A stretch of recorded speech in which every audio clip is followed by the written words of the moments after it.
ಹಾರನಹಳ್ಳಿ ಸರ್ಕಾರ ಜಗ್ತಿಲ್ಲ, ರೈತರು ಹಠ ಬಿಡ್ತಿಲ್ಲ. ಕೃಷಿ ಕಾಯ್ದೆ ಹಿಂಪಡೆಯುವಂತೆ ಒತ್ತಾಯಿಸಿ ಜೋರಾಗ್ತಾ ಇದೆ ಹೋರಾಟ.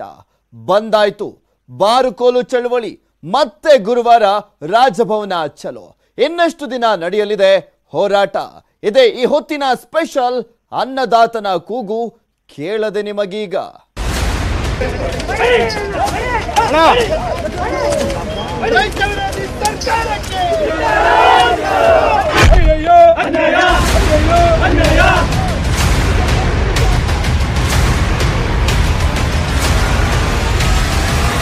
ರಾಜ್ಯಪಾಲರ ಮುಖಾಂತರ ರಾಷ್ಟ್ರಪತಿಗಳಿಗೆ ಆ ಮನವಿ ಸಲ್ಲಿಸಿರುವಂತದ್ದು.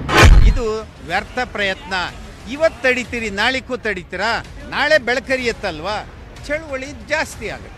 ಏನಿದ್ರು ಬನ್ನಿ ಕುಂತ್ಕೊಳ್ಳಿ, ಚರ್ಚೆ ಮಾಡೋಣ. ಪ್ರಧಾನಿಯವರೇ ಆಸಕ್ತಿಯಿಂದ ಎಲ್ಲವನ್ನ ಮಾಡ್ತಾ ಇದ್ದಾರೆ. ರೈತರಿಗೆ ಬೇಡದೇ ಇರುವಂತ ಕಾಯ್ದೆಗಳು ಸರ್ಕಾರಕ್ಕೆ ಯಾತಕ್ಕಾಗಿ ಬೇಕು? ಪ್ರಾರಂಭಿಕ ಹಂತದಲ್ಲಿ ಬಿಲ್ ತಂದಾಗ ಹೌದು, ನಾನು ದೇವೇಗೌಡರು ವಿರೋಧ ಮಾಡಿದ್ದು. ಕಾಯ್ದೆಯಿಂದ ಅನುಕೂಲ ರೈತರಿಗಾಗಿದೆ. ರೈತರನ್ನ ನಾವು ಶೋಷಣೆಯಿಂದ, ಗುಲಾಮಗಿರಿಯಿಂದ ತಪ್ಪಿಸಿದ್ದೇವೆ. JDS ಅವರ ಮುಖ ಜನರಿಗೆ ಪರಿಚಯ ಆಗಿದೆ. ಮತ್ತೊಂದು ಮುಖ, ಪಾಪ ರೈತನ ಉಳಿಸ್ಲಿಕ್ಕೆ ಕುಮಾರಸ್ವಾಮಿ ಅಂತ ಒಳ್ಳೆ ಕೆಲಸ ಮಾಡದ ಅಂತ ಯಾರು ನನಗೆ ಅಪ್ರಿಶಿಯೇಟ್ ಮಾಡಲಿಲ್ಲ. ಇಲ್ಲಿಗೆ ನಿಮ್ಮ ನಕಲಿ ಎಲ್ಲ ಬಣ್ಣ ಬಯಲಾಯಿತು. ಹೌದು, ಬೆಳಗ್ಗೆ ಒಂದು ರಾಜಕೀಯನೂ ನಡೀತದೆ, ಮಧ್ಯಾಹ್ನ ಒಂದು ರಾಜಕೀಯ ನಡೀತದೆ. ಆಡಳಿತ ನಡೆಸ್ತದೆ ಎಲ್ಲಿಂದ? ವೆಸ್ಟ್ ಎಂಡ್ ಹೋಟೆಲ್ನಿಂದ. ಅಧಿಕಾರ ಹಂಚ್ಕೊಳ್ಳೋದಕ್ಕೆ ಮಾತಾಡ್ತಾ ಇದ್ದೀರೋ ಅಥವಾ ಡೀಲಿಂಗ್ ವ್ಯವಹಾರನೋ ಏನಂತ ಸ್ಟೇಟ್ಗೆ ಹೇಳಿ. ರೈತ ದ್ರೋಹಿ ಕೆಲಸ ಮಾಡಿದ್ದಾರೆ ಅಂತಕ್ಕಂಥ ಮಾತು ಹೇಳ್ತಾ ಇದ್ದಾರೆ. ಅವರಿಗೆ ಪಟ್ಟ ಕಟ್ತಾ ಇಲ್ಲ, ಅವರೇ ಅಂತ ಒಂದು ಪಾಪದ ಕೆಲಸವನ್ನ ಮಾಡಿದರೆ ಅವ್ರು ಅನುಭವಿಸ್ತಾರೆ. ಡೋಂಗಿ ರೈತರ ಇದು ಧ್ವನಿಯಾಗಿ ಕೆಲಸ ಮಾಡ್ತೀರಿ. ಮೊದಲು ನಿಮ್ಮಲ್ಲಿರ್ತಕ್ಕಂಥ ಉಳುಕ್ ಮುಚ್ಕೊಳ್ಳಿ. ನೀವು ಹೊಟ್ಟೆ ಪಾಡದ ರಾಜಕೀಯ ಅವ್ರದ್ದು, ನಂದಲ್ಲ. ಎಲ್ಲ ಚಿಲ್ಲರೆಗಳಿಗೆಲ್ಲ ಉತ್ತರ ಕೊಡ್ಲ ನಾನು. ಅದ್ರ ಬಗ್ಗೆ ಅಗೌರವ ಮಾಡಿತ್ತು ಅಂತಂದ್ರೆ ರಾಜ್ಯದ ಜನತೆ ತೀರ್ಮಾನ ಮಾಡ್ತಾರೆ. ಬಂದ್ ಬಾರ್ಕೋಲು ಚಳುವಳಿ, ರಾಜಭವನ ಚಲೋ.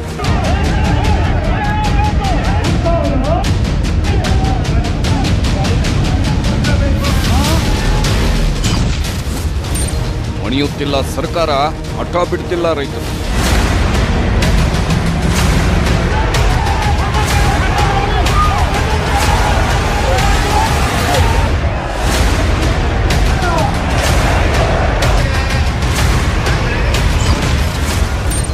ಇನ್ನಷ್ಟು ದಿನ ಹೋರಾಟ, ಮುಂದೇನಾಗಲಿದೆ?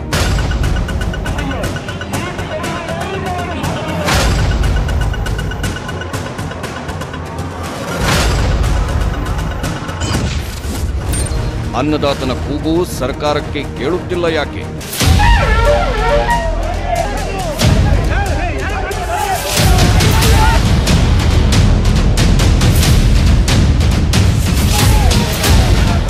ಎರಡು 2020ರೊಳಗೆ ದೇಶದ ರೈತರ ಆದಾಯವನ್ನ ದ್ವಿಗುಣಗೊಳಿಸಬೇಕು ಹಾಗೂ ಕೃಷಿ ಮಾರುಕಟ್ಟೆಯನ್ನ ವಿಸ್ತರಿಸಬೇಕು ಅನ್ನೋ ಉದ್ದೇಶದಿಂದ ಕೇಂದ್ರ ಸರ್ಕಾರ ಇತ್ತೀಚೆಗೆ 3 ಕಾಯ್ದೆಗಳನ್ನು ಜಾರಿ ಮಾಡಿದೆ.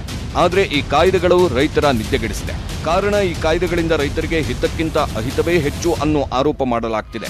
ಆದರೆ ಕೇಂದ್ರ ಸರ್ಕಾರ ಮಾತ್ರ ರೈತರಿಗೆ ಯಾವುದೇ ತೊಂದರೆಯಾಗಲ್ಲ ಅಂತ ಭರವಸೆ ಕೊಟ್ಟು ಕಾಯ್ದೆ ಹಿಂಪಡೆಯುವ ಸಾಧ್ಯತೆಯೇ ಇಲ್ಲ ಅಂತ ಹಠ ತೊಟ್ಟಿದೆ. ಆದರೆ ಈ ಕಾಯ್ದೆಯಿಂದ ಆತಂಕ ಹೆಚ್ಚಾಗಿದ್ದು, ಕಾಯ್ದೆ ಹಿಂಪಡೆಯುವ ತನಕ ಹೋರಾಟ ಮುಂದುವರಿಸುತ್ತೇವೆ ಅಂತ ಪಣ ತೊಟ್ಟಿದ್ದಾರೆ ರೈತರು. ಹೀಗೆ ಸರ್ಕಾರ ವರ್ಸಸ್ ರೈತರ ನಡುವಿನ ಹೋರಾಟ ದಿನ ಕಳೆದಂತೆ ಜೋರಾಗ್ತಿದೆ. ನಿತ್ಯ ಒಂದಿಲ್ಲ ಒಂದು ರ್ಯಾಲಿ, ಪ್ರತಿಭಟನೆ, ಬಂದ್ಗೆ ಜನರು ಹೈರಾಣಾಗಿದ್ದಾರೆ.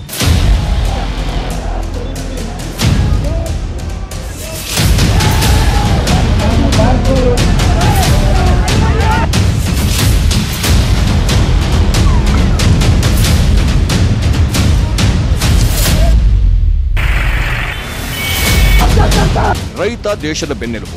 ಎಷ್ಟೋ ಸರ್ಕಾರಗಳು ರೈತರ ಹೆಸರಿನ ಮೇಲೆ ಪ್ರಮಾಣ ತೆಗೆದುಕೊಂಡು ರಚನೆಯಾಗಿದೆ. ಚುನಾವಣೆ ಬಂತಂದ್ರೆ ಸಾಕು, ರೈತರನ್ನೇ ಟಾರ್ಗೆಟ್ ಮಾಡಿ ಓಟು ಗಿಟ್ಟಿಸಿಕೊಳ್ಳೋಕೆ ಪಕ್ಷಗಳು ಹವಣಿಸೋದು ಗೊತ್ತಿಲ್ಲದೇ ಇರೋ ವಿಚಾರವಲ್ಲ. ಹೀಗೆ ರಾಜಕೀಯ ಪಕ್ಷಗಳು ಓಟಿಗಾಗಿ ಅನ್ನದಾತನನ್ನ ಆಲಂಗಿಸಿಕೊಳ್ಳೋದು ಹೊಸದೇನಲ್ಲ. ಆದರೆ ಇದೀಗ ಅದೇ ಅನ್ನದಾತ ಸರ್ಕಾರದ ವಿರುದ್ಧ ತಿರುಗಿ ಬಿದ್ದಿದ್ದಾನೆ. ರೈತರ ಹಿತ ಕಾಪಾಡಲೆಂದೇ ಸರ್ಕಾರ ಜಾರಿ ಮಾಡಿರುವ 3 ಕೃಷಿ ಕಾಯ್ದೆಗಳನ್ನ ರೈತ ತೀವ್ರವಾಗಿ ವಿರೋಧಿಸುತ್ತಿದ್ದಾನೆ. ದೆಹಲಿಯಲ್ಲಿ ಹೀಗೆ ಪಂಜಾಬ್, ಹರಿಯಾಣ ರೈತರು ಹೋರಾಟ ನಡೆಸಲು ಆರಂಭಿಸಿ 14 ದಿನ ಕಳೆದಿದೆ. ಬಂದ್ ದಿನ ರೈತ ಮುಖಂಡರು ಮತ್ತು ಅಮಿತ್ ಶಾ ನಡುವೆ ನಡೆದ ಮಾತುಕತೆಯೂ ವಿಫಲವಾಗಿದೆ. ಇನ್ನು ಕೇಂದ್ರ ರೈತರೊಂದಿಗೆ 6ನೇ ಸುತ್ತಿನ ಮಾತುಕತೆಯನ್ನ ರದ್ದುಪಡಿಸಿದೆ. ಹೀಗಾಗಿ ರೈತರ ಮುಂದಿನ ನಡೆ ಏನು ಅನ್ನೋದು ಭಾರೀ ಕುತೂಹಲಕ್ಕೆ ಕಾರಣವಾಗಿದೆ.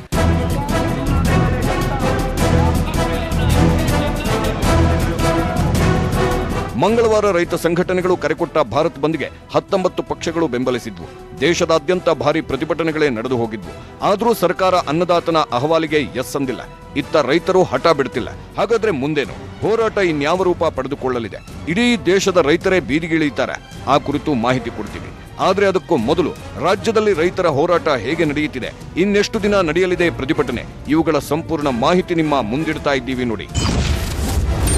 ಬಂದಾಯ್ತು ಈಗ ಬಾರುಕೋಲು ಚಳುವಳಿ. ಮಂಗಳವಾರ ರೈತ ಸಂಘಟನೆಗಳು ಕರೆಕೊಟ್ಟ ಬಂದ್ಗೆ ಕರ್ನಾಟಕದಲ್ಲಿ ಪ್ರತಿಭಟನೆ ಮೂಲಕ ವ್ಯಾಪಕ ಬೆಂಬಲ ಸಿಕ್ಕಿತ್ತು. ಧಾರವಾಡ, ದಾವಣಗೆರೆ, ಚಿತ್ರದುರ್ಗ, ಮೈಸೂರು ಸೇರಿದಂತೆ ಕೆಲ ಜಿಲ್ಲೆಗಳಲ್ಲಿ ವ್ಯಾಪಾರ ವಹಿವಾಟು ಸ್ಥಗಿತಗೊಂಡಿದ್ದರಿಂದ ಭಾಗಶಃ ಬಂದ್ ಪರಿಸ್ಥಿತಿ ಕಂಡುಬಂದಿತ್ತು.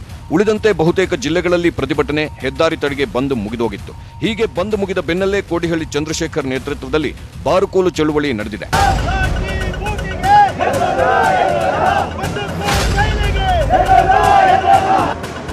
ಕೃಷಿ ಮಸೂದೆ ವಿರುದ್ಧ ಸಿಡಿದೆದ್ದಿರುವ ಅನ್ನದಾತರು ಬಾರುಕೋಲು ಚಳುವಳಿಗೆ ಸಾಥ್ ಕೊಟ್ಟಿದ್ದಾರೆ. ಬೆಂಗಳೂರಿನ ರೈಲ್ವೆ ನಿಲ್ದಾಣದಲ್ಲಿ ಸೇರಿದ್ದ ಸಾವಿರಾರು ರೈತರು ಬಾರುಕೋಲು ಹಿಡಿದು ರ್ಯಾಲಿ ನಡೆಸಿದ್ದಾರೆ. ರ್ಯಾಲಿಯುದ್ದಕ್ಕೂ ಸರ್ಕಾರದ ವಿರುದ್ಧ ಘೋಷಣೆ ಕೂಗಿದ್ದಾರೆ. ಸಾವಿರಾರು ರೈತರು ನಗರದ ಹೃದಯ ಭಾಗದಲ್ಲೇ ಸೇರಿ ರ್ಯಾಲಿ ನಡೆಸಿದ್ದರಿಂದ ಬೆಂಗಳೂರಿನಲ್ಲಿ ವಾಹನ ಸಂಚಾರಕ್ಕೆ ಅಡಚಣೆಯುಂಟಾಗಿದೆ. ರೈತರ ರ್ಯಾಲಿಗೆ ಕರಾವೆ ಕೂಡ ಬೆಂಬಲ ಸೂಚಿಸಿದ್ದು ಸುಮಾರು 2,000 ಕಾರ್ಯಕರ್ತರು ಪ್ರತಿಭಟನೆ ನಡೆಸಿದ್ದಾರೆ. ಕಾರ್ಪೊರೇಷನ್ ಸರ್ಕಲ್ನಿಂದ ರಾಜಭವನ್ ಚಲೋ ಆರಂಭಿಸಿದ ಕರಾವೆ ಕಾರ್ಯಕರ್ತರು ಸರ್ಕಾರ ರೈತ ವಿರೋಧಿ ಅಂತ ಆಕ್ರೋಶ ವ್ಯಕ್ತಪಡಿಸಿದ್ರು. ರಾಜಭವನಕ್ಕೆ ತೆರಳಿ ಕಾಯ್ದೆ ಹಿಂಪಡೆಯುವಂತೆ ಮನವಿ ಸಲ್ಲಿಸಿದ್ರು. ರೈತ ವಿರೋಧಿ ಕಾಯ್ದೆಗಳನ್ನು ಜಾರಿಗೆ ತಂದಿರುವಂಥ ಕೇಂದ್ರ ಸರ್ಕಾರದ ವಿರುದ್ಧ ಏನಿವತ್ತು ಕಾಲ್ನಡಿಗೆಯ ಹೋರಾಟ ಮಾಡಿಕೊಂಡು ಬಂದು ಈಗ ಮನವಿಯನ್ನು ಏನು ಸಲ್ಲಿಸಿದ್ದೀವಿ, ಆ ಮನವಿ ರಾಜ್ಯಪಾಲರ ಮುಖಾಂತರ ರಾಷ್ಟ್ರಪತಿಗಳಿಗೆ ಆ ಮನವಿ ಸಲ್ಲಿಸಿರುವಂಥದ್ದು.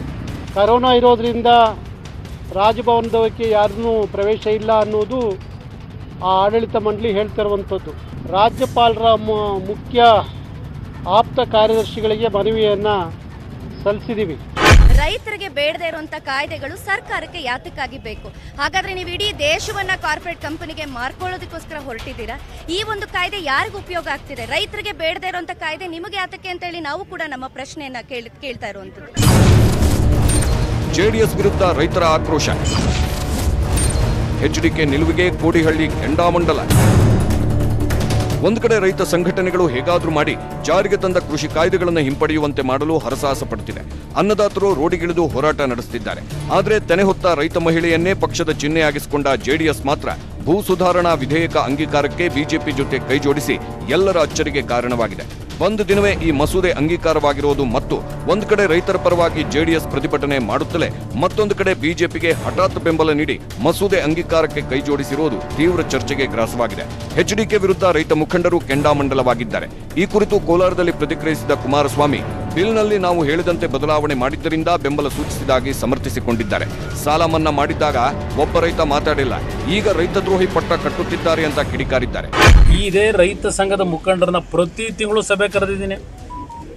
ಸಕ್ಕರೆ ಇದು ಕಬ್ಬು ಮಾರಾಟ ಮಾಡಿದಂಥವ್ರು ನಮಗೆ ದುಡ್ಡು ಸಿಕ್ಕಿಲ್ಲ ಅಂತ ಹೇಳಿದಾಗ ಅವ್ರನ್ನ ಎಷ್ಟು ಸಭೆ ಕರೆದೆ, ಯಾವ ರೀತಿ ಸರ್ಕಾರದಿಂದ ನಿಮ್ಮ ಸಮಸ್ಯೆಗೆ ಪರಿಹಾರ ಕೊಡಬೇಕು ಅಂತ ಹೇಳಿ ಎಷ್ಟು ಸಭೆ ಮಾಡಿದ್ದೇನೆ. ವಿಧಾನಸೌಧದಲ್ಲಿ ರೆಕಾರ್ಡ್ ಇಲ್ವಾ? ಎಷ್ಟೆಷ್ಟು ಉತ್ತಮವಂಥ ಕೆಲಸಗಳು 14 ತಿಂಗಳಲ್ಲಿ ಮಾಡಿದ್ದೇನೆ. ಕಾಂಗ್ರೆಸ್ ನಾಯಕರು ಬೆಂಬಲ ಇಲ್ಲದೆ ಇದ್ದು ಮಾಡಿ ತೋರಿಸಿದ್ದೇನೆ. 25,000 ಕೋಟಿ 14 ತಿಂಗಳ ನನ್ನ ಅವಧಿಯಲ್ಲಿ ರೈತರ ಸಾಲ ಮನ್ನಾಗಿ ಏನು ಕೊಟ್ಟೆ. ಯಾವ ಸಹಕಾರಿ ಕ್ಷೇತ್ರದ ಸಾಲ 1 ಲಕ್ಷ ರೂಪಾಯಿವರೆಗೆ ಸಾಲ ಮನ್ನಾ ಮಾಡ್ತೀನಿ ಅಂತ ಹೇಳಿದೆ. ಇಲ್ಲಿಯವರೆಗೆ ಸುಮಾರು 17 ಲಕ್ಷ ರೈತರುಗಳ ಸಾಲ ಮನ್ನಾ ಆಗಿದೆ. 56,000 ರೈತರು ಇನ್ನೂ ಮಾಹಿತಿ ಕೊಟ್ಟಿಲ್ಲ. ಮಾಹಿತಿ ಕೊಟ್ಟರೆ ಅವ್ರ ಸಾಲು ಮನ್ನಾ ಆಗುತ್ತೆ ಅಂತ ಹೇಳಿ ನಿನ್ನೆ ಹೇಳಿಕೆ ಕೊಟ್ಟವ್ರೆ. ಇದು ಕುಮಾರಸ್ವಾಮಿ ಕೊಟ್ಟಂಥ ಕೊಡುಗೆ ರೈತ ಸಮುದಾಯಕ್ಕೆ, ಜನತಾದಳ ಕೊಟ್ಟಂಥ ಕೊಡುಗೆ ರೈತ ಸಮುದಾಯಕ್ಕೆ. ಪಾಪ ರೈತರನ್ನು ಉಳಿಸ್ಲಿಕ್ಕೆ ಕುಮಾರಸ್ವಾಮಿ ಇಂಥ ಒಳ್ಳೆ ಕೆಲಸ ಮಾಡದ ಅಂತ ಯಾರೂ ನನಗೆ ಅಪ್ರಿಷಿಯೇಟ್ ಮಾಡಲಿಲ್ಲ. ರೈತ ದ್ರೋಹಿ ಕೆಲಸ ಮಾಡಿದ್ದಾರೆ ಅಂತಕ್ಕಂಥ ಮಾತು ಹೇಳ್ತಾ ಇದ್ದಾರೆ. ಎಚ್ಡಿಕೆ ನಡೆ ಮತ್ತು ಮಾತಿಗೆ ಆಕ್ರೋಶಗೊಂಡಿರುವ ರೈತ ಮುಖಂಡ ಕೋಡಿಹಳ್ಳಿ ಚಂದ್ರಶೇಖರ್ ರೈಲ್ವೆ ನಿಲ್ದಾಣದಲ್ಲಿ ಕಟುವಾಗಿ ಟೀಕಿಸಿದ್ದಾರೆ. ಭೂಸ್ವಾಧೀನ ಕಾಯ್ದೆಯನ್ನ ಕುಮಾರಸ್ವಾಮಿ ಜಾರಿಗೆ ತಂದಿದ್ದಾರೆ. ಯಡಿಯೂರಪ್ಪನವರ ಜೊತೆ ಎಷ್ಟಕ್ಕೆ ನಿಮ್ಮ ಡೀಲ್ ನಡೆದಿದೆ, ಎಷ್ಟು ಜನರನ್ನ ಮಾರಾಟಕ್ಕೆ ಇಟ್ಟಿದ್ದೀರಾ, ಇದು 100ಕ್ಕೆ 100 ಡೀಲ್ ರಾಜಕಾರಣ ಅಂತ ಚಾಟಿ ಬೀಸಿದ್ದಾರೆ. ರೈತರ ಬಾಯಿಗೆ ಮಣ್ಣು ಹಾಕಿದ್ದಾರೆ ಕುಮಾರಸ್ವಾಮಿ ಅಂತ ಕಿಡಿಕಾರಿದ್ದಾರೆ. ಇನ್ನು ಸಾಲ ಮನ್ನಾದ ವಿಚಾರವಾಗಿ ಮಾತನಾಡಿದ ಕೋಡಿಹಳ್ಳಿ, ರೈತರ ಸಾಲ ಮನ್ನಾ ಅವರ ಕಮಿಟ್ಮೆಂಟ್ ಆಗಿತ್ತು, ಅದನ್ನ ಮಾಡಬೇಕಿತ್ತು, ಮಾಡಿದ್ದಾರೆ ಅಷ್ಟೇ ಅಂತ ಆಕ್ರೋಶ ವ್ಯಕ್ತಪಡಿಸಿದ್ದಾರೆ. ನೋಡಿ, ಇದು ಮಣ್ಣಿಗೆ ದ್ರೋಹ ಮಾಡಿದಂಥ ಕೆಲಸ. ಇದು ಈ ಮಣ್ಣಿಗೆ ದ್ರೋಹ ಮಾಡಿದ್ದನ್ನ ಈ ನಾಡಿನ ಮಣ್ಣಿನ ಜನ ಯಾವತ್ತೂ ಕ್ಷಮಿಸೋದಿಲ್ಲ.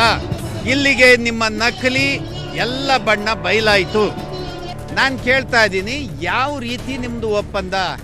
ಅಧಿಕಾರ ಹಂಚ್ಕೊಳ್ಳೋದಕ್ಕೆ ಮಾತಾಡ್ತಾ ಇದ್ದೀರೋ ಅಥವಾ ಡೀಲಿಂಗ್ ವ್ಯವಹಾರನೋ ಏನಂತ ಸ್ಟೇಟ್ಗೆ ಹೇಳಿ.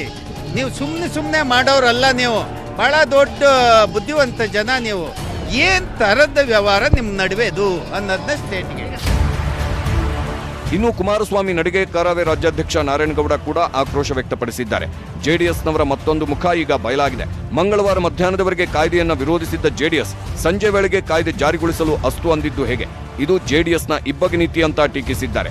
ಅವರ ರೈತರ ಕಾಳಜಿ ಎಷ್ಟು ಮಟ್ಟಿಗೆ ಇವತ್ತು JDSನವ್ರಿಗಿದೆ ಅನ್ನೋದು ಇದರಿಂದ ಅರ್ಥ ಆಗ್ತಾ ಇದೆ. ರೈತರಿಗೆ ಬೇಡದಾಗಿರುವಂಥ ಕೃಷಿ ಮಸೂದೆಯನ್ನು ಇವತ್ತು JDS ಒಪ್ಕೊಂತು, ಮಧ್ಯಾಹ್ನದವರೆಗೂ ಒಪ್ಕೊಂಡಿದೆ. ಮಧ್ಯಾಹ್ನ ಮೇಲೆ ಒಪ್ಕೊಂತು ಅಂದರೆ ಅದರಿಂದ ಏನು ನಡೆದಿದೆಯೋ ನಮಗೆ ಗೊತ್ತಿಲ್ಲ.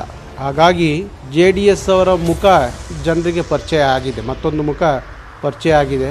ಈ ಬಿಲ್ನಲ್ಲಿರ್ತಕ್ಕಂಥ ಮಾರ್ಕುವಂಥ ಅಂಶಗಳು ಯಾವುದು? ಪ್ರಾರಂಭಿಕ ಹಂತದಲ್ಲಿ ಬಿಲ್ ತಂದಾಗ ಹೌದು, ನಾನು ದೇವೇಗೌಡರು ವಿರೋಧ ಮಾಡಿದ್ದು. ನಾನು ಕೆಲವು ಸಲಹೆಗಳನ್ನೇನು ಕೊಟ್ಟೆ. ಆ ಸಲಹೆಗಳ ಹಿನ್ನೆಲೆಯಲ್ಲಿ ಈ ಬಿಲ್ನಲ್ಲಿ ಇನ್ನೂ ಕೆಲವು ಮಾರ್ಪಾಡೇನು ಮಾಡಿದರು, ಅದೆಲ್ಲವನ್ನ ವಾಪಸ್ ಪಡೆದಿದ್ದಾರೆ. ಇದನ್ನು ತಿಳ್ಕೊಳ್ಳೋದೇ ಕೇವಲ ವಿರೋಧಕ್ಕೆ ವಿರೋಧ ಮಾಡ್ತಕ್ಕಂಥದ್ದಲ್ಲ. JDS ಪಕ್ಷ ವಾಸ್ತವಾಂಶಕ್ಕೆ ತೀರ್ಮಾನ ತೆಗೆದುಕೊಳ್ತಕ್ಕಂಥ ಪಕ್ಷ ಇದು. ಯಾವ ರೈತರು ಭೂ ಸುಧಾರಣೆ ಮಸೂದೆಯನ್ನ ಬೇಡ ಅಂತ ಹೇಳಿ ರೋಡಿಗಿಳಿದು ಪ್ರತಿಭಟನೆ ನಡೆಸುತ್ತಿದ್ದಾರೋ ಅದೇ ಮಸೂದೆ ಅಂಗೀಕಾರಕ್ಕೆ JDS ಅಸ್ತು ಅಂದಿರುವುದಕ್ಕೆ DKಶಿಯು ಹರಿಹಾಯ್ದಿದ್ದಾರೆ. ದೇವೇಗೌಡರನ್ನ ಪ್ರಧಾನಿ ಮಾಡಿದ್ದು, ಕುಮಾರಸ್ವಾಮಿಯನ್ನ CM ಮಾಡಿದ್ದು ರೈತ ಶಾಲು. ಈಗ ಆ ಶಾಲಿನ ವಿರುದ್ಧವೇ ಮಾತನಾಡ್ತಿದ್ದಾರೆ. ಹೀಗಾಗಿ ಮುಂದೆ ಜನರೇ ಈ ಬಗ್ಗೆ ತೀರ್ಮಾನ ಮಾಡ್ತಾರೆ ಅಂತ ಟಾಂಗ್ ಕೊಟ್ಟಿದ್ದಾರೆ. ಪಾಪ ಏನ್ ಮಾಡ್ತೀರಿ, ಈ ದೇಶದ ಪ್ರಧಾನಮಂತ್ರಿ ಆ ಶಾಲ್ ಮಾಡಿತ್ತು ನಮ್ಮ ಗೌಡ್ರನ್ನ, ಈ ರಾಜ್ಯದ ಮುಖ್ಯಮಂತ್ರಿನ ಕುಮಾರಸ್ವಾಮಿಯವ್ರನ್ನ ಆ ಶಾಲ್ ಮಾಡಿತ್ತು. ಅದನ್ನೇ ಹೇಳಿದ್ನಲ್ಲ, ಮಾಡಿತ್ತು.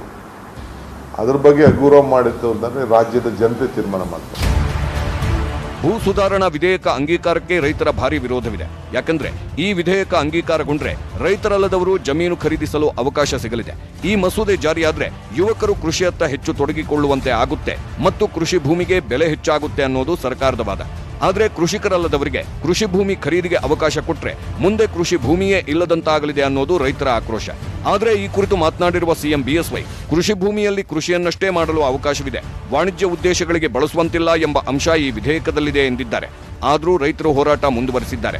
ಇದಕ್ಕೆ ಕಾರಣವೂ ಇದೆ. ಕೃಷಿಕರಲ್ಲದವರು ಕೃಷಿ ಭೂಮಿ ಖರೀದಿಸಲು ಅವಕಾಶ ಕೊಟ್ಟರೆ ರೈತರು ಸಾಲದ ಬಾಧೆಗಾಗಿ ಹೆಚ್ಚಿನ ಬೆಲೆಗೆ ಕೃಷಿ ಭೂಮಿಯನ್ನ ಮಾರಾಟ ಮಾಡುವ ಸಾಧ್ಯತೆ ಹೆಚ್ಚಿದೆ.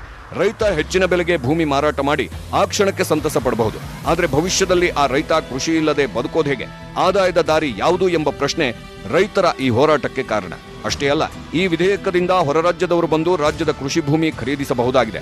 ಇದರಿಂದಾಗಿ ಕರ್ನಾಟಕದ ಕೃಷಿ ನೆಲ ಅನ್ಯ ರಾಜ್ಯದ ಕುಬೇರರ ಸೊತ್ತಾಗುವ ಆತಂಕವೂ ಇದೆ. ಆದರೆ ಸರ್ಕಾರ ಮಾತ್ರ ಅನ್ನದಾತನ ಕೂಗಿಗೆ ಕಿವಿಗೊಡುತ್ತಿಲ್ಲ. ನಿನ್ನೆ ದಿವಸ ಭಾರತ್ ಬಂದ್ ಅಂತೇಳಿ ಮಾಡಿ ಕಾರ್ಯಕ್ರಮ ಮಾಡಿದ್ದೀರ. ದಿನನಿತ್ಯ ಒಂದೊಂದು ಮಾಡೋಕೆ ಹೊರಟ್ರೆ ಎಷ್ಟು ಮಟ್ಟಿಗೆ ಸರಿ ಅನ್ನುವಂಥದ್ದು ಪ್ರಶ್ನೆ. ಅದಕ್ಕಾಗಿ ಯಾವ ಕಾರಣಕ್ಕೂ ಈ ರೀತಿ ಮತ್ತೆ ಬಂದ್ ಮಾಡೋದಕ್ಕೆ ಅವಕಾಶಗಳಿಲ್ಲ. ದಯಮಾಡಿ ಸರ್ಕಾರ ಜೊತೆ ಸಹಕರಿಸಿ, ಏನಿದ್ರು ಬನ್ನಿ ಕುಂತ್ಕೊಳ್ಳಿ, ಚರ್ಚೆ ಮಾಡೋಣ. ಪ್ರಧಾನಿಯವರೇ ಆಸಕ್ತಿಯಿಂದ ಎಲ್ಲವನ್ನು ಮಾಡ್ತಾ ಇದ್ದಾರೆ. ನಿಮಗಿಂತ ಹೆಚ್ಚಾಗಿ ರೈತರ ಪರವಾಗಿರುವಂಥ ಪಕ್ಷ ಭಾರತೀಯ ಜನತಾ ಪಾರ್ಟಿ, ನರೇಂದ್ರ ಮೋದಿಯವರು. ರೈತರ ಆದಾಯ 2 ಪಟ್ಟು ಹೆಚ್ಚಾಗಬೇಕು ಅಂತ ವಿಶೇಷ ಪ್ರಯತ್ನ ಮಾಡ್ತಿರೋದು ನರೇಂದ್ರ ಮೋದಿಜಿಯವರು.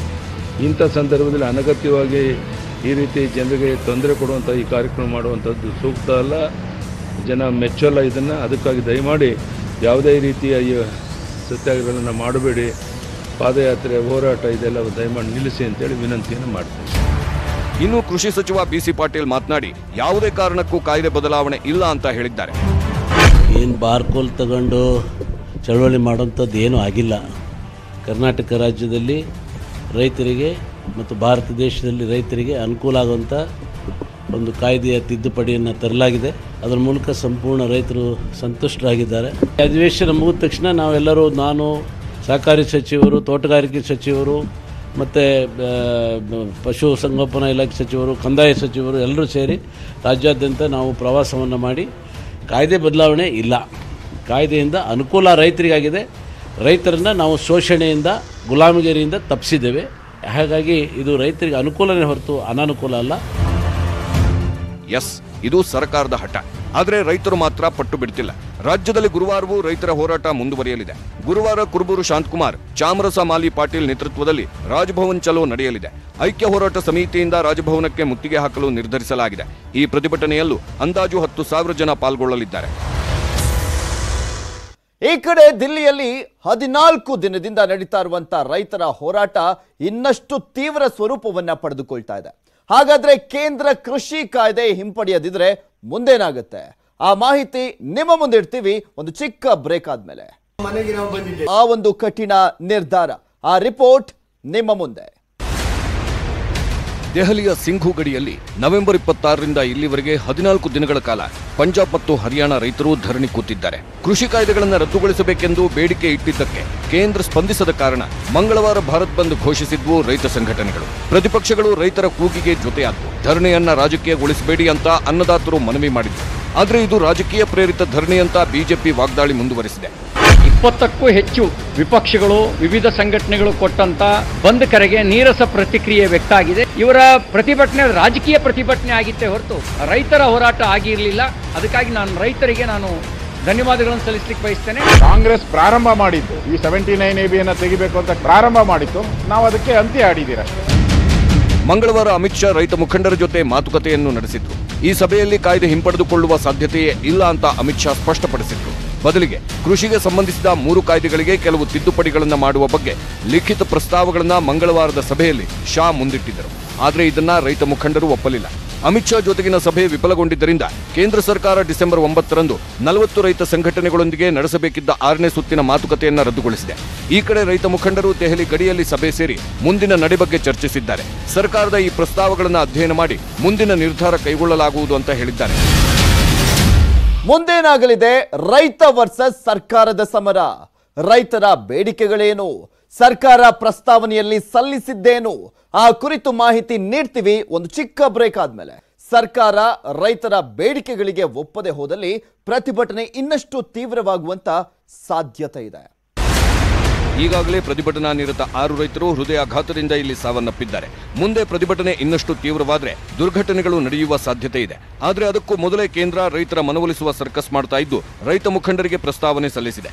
ಈ ಪ್ರಸ್ತಾವನೆಯಲ್ಲಿ ಎಂಎಸ್ಪಿ ಭರವಸೆ, ಎಪಿಎಂಸಿ ಮುಂದುವರಿಕೆ, ಖಾಸಗಿ ವ್ಯಾಪಾರಿಗಳಿಗೆ ಮಾನದಂಡ, ಸಮಾನ ತೆರಿಗೆ, ಸಿವಿಲ್ ಕೋರ್ಟ್ಗಳಲ್ಲಿ ಪ್ರಕರಣ ಇತ್ಯರ್ಥಗೊಳಿಸುವ ಭರವಸೆ ನೀಡಿದೆ ಕೇಂದ್ರ. ಆದರೆ ರೈತರ ಬೇಡಿಕೆ ಇರೋದು ಕೃಷಿ ಸಂಬಂಧಿ 3 ಕಾಯ್ದೆ ರದ್ದುಗೊಳಿಸಬೇಕೆಂದು. ಇನ್ನು ಎಂಎಸ್ಪಿ, ಎಪಿಎಂಸಿ ಭರವಸೆಗೆ ಕಾನೂನು, ಸ್ವಾಮಿನಾಥನ್ ಶಿಫಾರಸು ಜಾರಿ, ಮಾಲಿನ್ಯ ಕುರಿತ ಎನ್ಸಿಆರ್ ಆಯೋಗ ರದ್ದುಪಡಿಸಬೇಕು, ರೈತರಿಗೆ 50% ಮಾರುಕಟ್ಟೆ ಬೆಲೆಗೆ ಡೀಸೆಲ್ ಮಾರಾಟ ಮಾಡಬೇಕು, ವಿದ್ಯುತ್ ತಿದ್ದುಪಡಿ ಮಸೂದೆ ರದ್ದು ಮಾಡಬೇಕೆಂಬ ಬೇಡಿಕೆ ರೈತರು ಇಟ್ಟಿದ್ದಾರೆ. ಆದರೆ ಕೇಂದ್ರ ಸರ್ಕಾರ ಕೃಷಿ ಕಾಯ್ದೆ ಹಿಂಪಡೆಯೋದು ಅನುಮಾನ. ಬದಲಿಗೆ ಸಣ್ಣ ಹೊಂದಾಣಿಕೆ ಮಾಡಲು ಮಾತ್ರ ಸರ್ಕಾರ ತಯಾರಾಗಿದೆ ಎನ್ನಲಾಗಿದೆ. ಆ ಹೊಂದಾಣಿಕೆಯ ಪ್ರಸ್ತಾವನೆಯನ್ನ ರೈತ ಮುಖಂಡರಿಗೆ ಕೇಂದ್ರ ತಲುಪಿಸಿದೆ. ಈ ಪ್ರಸ್ತಾವನೆ ಕುರಿತು ರೈತ ಮುಖಂಡರು ಚರ್ಚೆಯನ್ನು ನಡೆಸಿ ಮುಂದಿನ ಹೋರಾಟದ ಬಗ್ಗೆ ತೀರ್ಮಾನ ಮಾಡಲಿದ್ದಾರೆ.